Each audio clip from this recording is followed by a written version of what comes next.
Well, on this weekend's Hometown Maine, we head to South Paris. South Paris has been the commercial center of Paris, Maine since its early days of Market Square. By the 1850s, South Paris became part of the Grand Trunk Railway connecting Portland with the Oxford region. Now, for the thousands of people who drive the Maine drag each day, many may have overlooked a hidden gem, myself included. That alone represents pure serenity and beauty. Let's head now to South Paris for this weekend's Hometown Maine. A drive along Route 26 can be scenic, rural, and at times bustling with traffic. Once you hit South Paris, you're going to get the latter. It's a busy stretch of working highway for the locals, while at the same time, it's a busy stretch of road for those getting to and from Maine's seasonal getaways. And just a few feet away from that bustling traffic on Route 26 in South Paris is all this.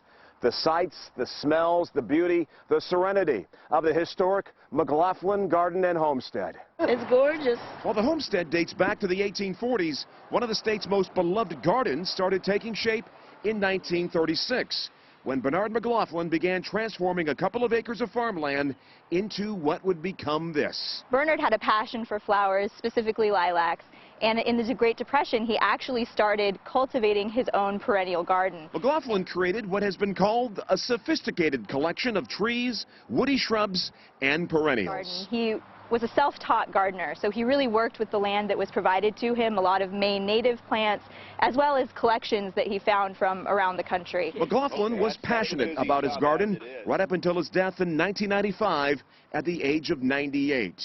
In order to protect this property and its integrity, a nonprofit was formed called the McLaughlin Foundation. But it's got a palmate leaf. Kristen Perry has served as garden horticulturist for the last 14 years. So there was probably heavy flower buds set. The collections, there's a lot of really unusual plants here. For the last 17 years, through the efforts of workers, hundreds of volunteers, and private donations, the garden and the homestead has maintained its beauty and history, attracting up to 10,000 visitors each season. And it's wonderful when I meet people who knew Bernard McLaughlin or visited the garden when he was alive, and you get a sense even more of what the garden was about when he was alive. Last weekend's annual Lilac Festival is the garden's most popular attraction of the year. Why is it? Why do you keep coming back after year after year?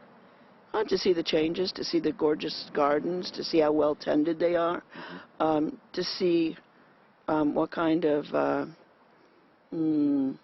inspiration I get. Its 19th century home and barn have been preserved as well, the home serving as its gift shop, while the rustic look and feel of the barn has made for the ideal setting for parties, receptions, and dances. Just recently, the foundation purchased the neighboring Curtis House, saving it from demolition and the very notion of building a bargain store next to the homestead. It has a lovely barn, which again we hope to use as either classroom space or another community gathering space. What Bernard McLaughlin began 80 years ago remains in full bloom. Visually, when you look at this place, it's just tremendous. The architecture, the buildings, sitting in this garden, in this beautiful setting.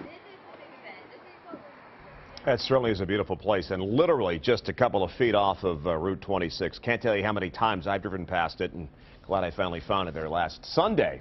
If there's something about your hometown that makes your hometown unique, a person, place, or thing, we of course want to hear from you. So email us at hometownme@wmtw.com, and maybe we'll feature your hometown in a future Hometown Maine segment here on News 8.